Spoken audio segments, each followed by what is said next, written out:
At so ayan, hi guys! Welcome back sa channel natin. So ito, tuloy na natin si Hunter Dark Continent Expedition Arc. So pasensya na ngayon lang. Pero bago nga tayo magsimula ay kung bago ka pa lang sa channel natin ay huwag mo kalimutan mag-subscribe at pakipindot na rin sa notification bell para ma-update ka every time na meron tayong bagong upload. So yan lang naman po at ulit ay maraming salamat sa paghihintay. So huwag na natin patanggalin pa. Simulan na natin yan.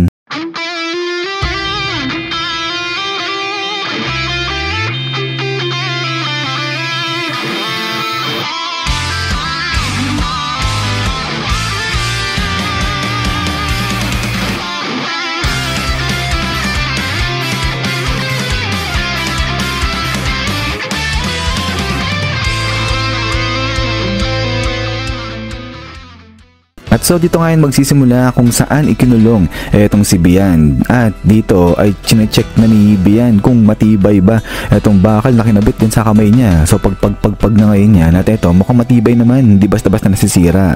Pero biglang salita na etong si Bian at ang sabi niya nga dito sa mga Zodiacs na malaya silang gawin kung ano man yung gusto nilang gawin dito kay Bian. Pero ngayon pa lang ay sinasabi na nga neto ni Bian na papalayain daw siya, makakalaya siya at etong mga Zodiacs na to sasama sa kanya papunta dun sa may Dark Continent. So kaya nga dito tinginan ngayon etong mga Zodiacs na gulat sila sa mga pinagsasabi nito ni Bian. At so kaya dito sagot etong si Chidel at ang sabi na nga dyan na wag mangarap, wag umasa etong si Bian na makakalaya siya during ng expedition papunta dun sa may Dark Continent kasi magiging mahaba yung pagkakakulong niya dahil nga sa malaking kaguluhan na ginawa niya, which is yung nanghikayat siya ng mga tao na pumunta nga dun sa may Dark Continent, pinagbabawal nga yung lugar na yun. At so kaya dito sagot etong si Bian, ang sabi niya nga dyan na alam niya na ayan talaga yung isasagot ni Chidel, pero hindi raw talaga ganyan yung sa totoong buhay, yung sa totoong mundo sabi niyang ganyan.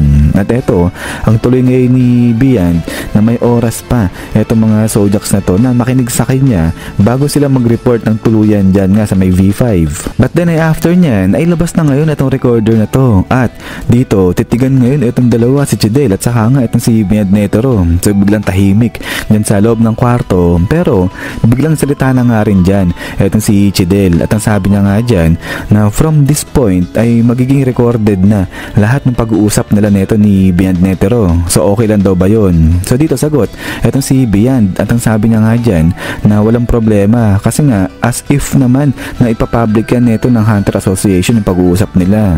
So malupit etong si Bian Netero, alam niya na ikikip lang ng 12 Zodiacs na to o ng Zodiacs na to yung pag-uusap nila ni Bian, din nila ikakalat yan. At so kaya dito ay napatahimik etong si Chidel at medyo pinapawis nga siya. So sabi niya nga dyan talagang etong si Bian Netero katulad si Chairman Netero, titigan niya pa lang daw etong si Bian, nasishake na siya.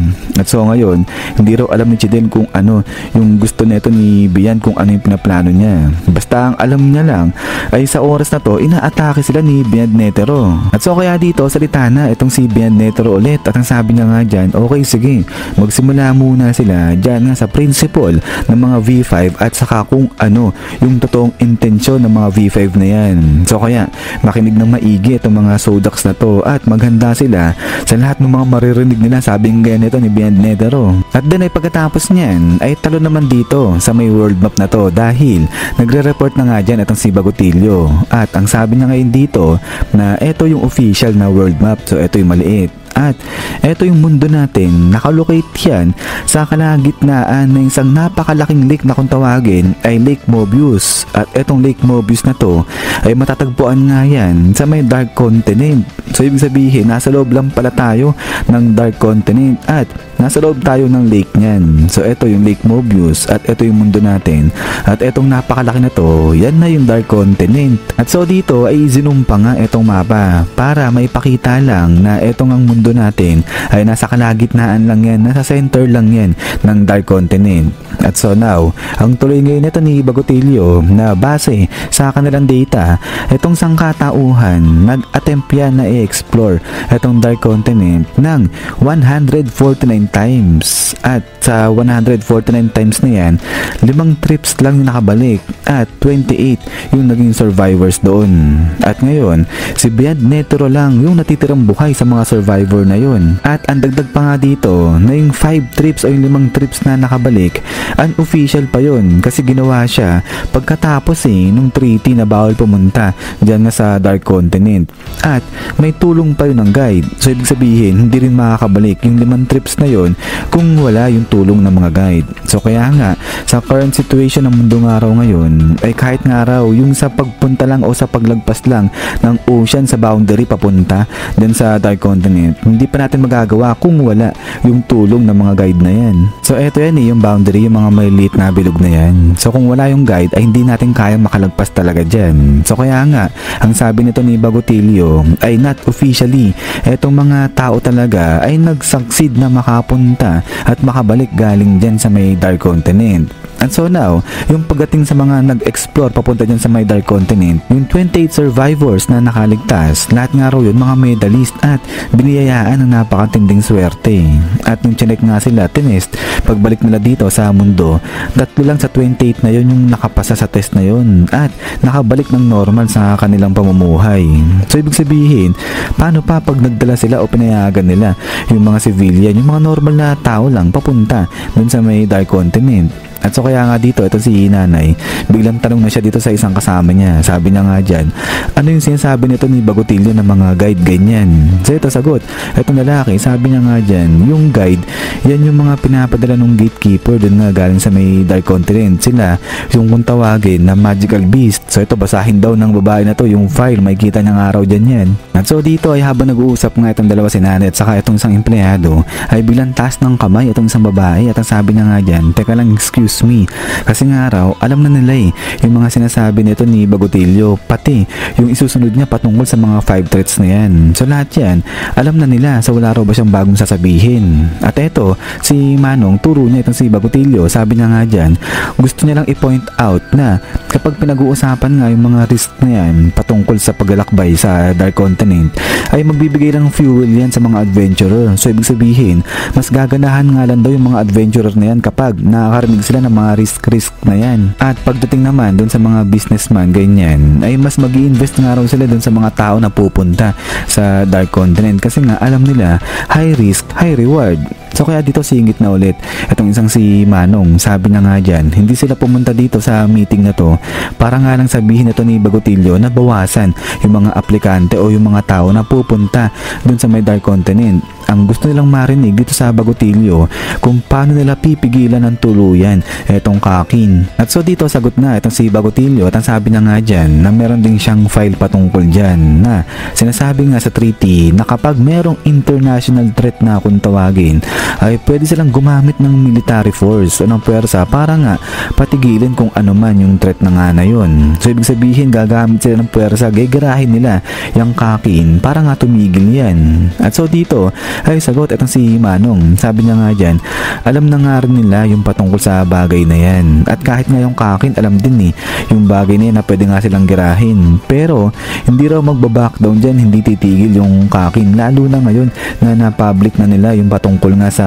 agenda nila na papunta dun sa may Dark Continent. So ito sagot, itong si Bagotilio at ang sabi niya nga dyan, napasensya ng araw kasi kinaklaro niya lang na lahat silang nandito sa meeting ay alam na pwede silang gumamit ng military forces kapag talagang hindi na nila makakontrol itong Kakin. Pero dahil na nga dyan, kaya naman kung ayaw nga nila ng gulo, ang pinaka peaceful way para pigilan itong Kakin ay yung i-invite sila na maging kabilang sa V5. So ibig sabihin, magiging V6 na ngayon. So tahimik ngayon itong mga matatanda kasi nga ang lupit ng proposal nito ni Bagotilio. But then ay dito tuloy niya pa nga na etong Kakin ngayon, yung fleet tong Kakin, ay hahayaan nila yan na sila yung magsuporta sa 5 mga bansa pa. Pero from the shadows lang. At wag nga raw nang ipapakita dito sa Kakin na kaya nila ini-invite siya na maging miyembro ng V5 kasi no choice na sila. Kundi sabihin lang sa Kakin na matagal na silang hinihintay na sila nga yung maging pang-anim o yung maging huling representative para nga sa 6 na continents. At in return ay papipirmahin nila itong Kakin na lahat ng makukuhang reward dun sa Dark Continent ay paghahati-hatian nga nung 6 na bansa o nung 6 na continents, ganyan. At so nawan tuloy ngayon dito na sa may boundary papunta nga dyan sa Dark Continent ay marami pa talagang mga isla dyan na hindi pa alam ng mga tao. So ang gagawin ay dyan ibabagsak yung yung mga civilian. So sasabihin kunyari, nakarating na sila dun sa may New Continent o sa Dark Continent, pero hindi pa talaga. Dito lang sila ibabagsak dito sa mga isla na yan na hindi pa nga nila alam. Tapos, yung sa pagdating naman sa totoong paglalakbay na papunta sa Dark Continent, ang sabi nga nito ni Bagotilio, ay pabayaan na yan sa Kakin. Sila na yung bahalang mag-screen o mag-interview doon sa mga members na gusto nilang dalhin doon sa Dark Continent na yon. Kasi total, silang mga V5 ay nagsuffer na matagal na nung sa pagpunta-punta nga dyan sa Dark Continent. So kumbaga ano lang yan, total ayaw paawat ng Kakin, kaya sige, pabayaan na lang sila. Sila na lang yung mag-suffer papunta nga dun sa may Dark Continent at wag nang madamay itong V5 na original talaga. So ang lupit na ito ng utak nito ni Bagotilio. But then ay dito nga salita na itong sinanay at ang sabi niya nga dyan, pero di ba kailangan na ng chaperon? So yung Hunter Association ba, enough na sila?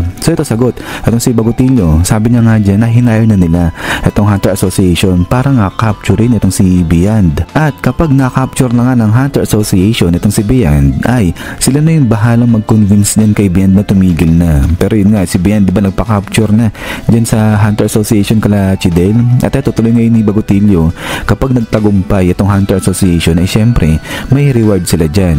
But then ay dito nga salita itong babae, sabi niya nga dyan, paano kapag nag-fail itong Hunter Association? So sagot, itong si Bagotilio, sabi niya nga dyan, kapag ganun ay kausapin na nga nila directly yung leaders nga ng Kakin. Sigurado papayag sila dun nga sa offer na gawin silang V6 o maging miyembro nga sila ng V5, ganyan. At etong tuloy ngayon ito ni Bagotilio na kapag hindi naging useful itong Hunter Association ay sila na yung magpapadala ng unofficial team nila para nga dun sa trabaho.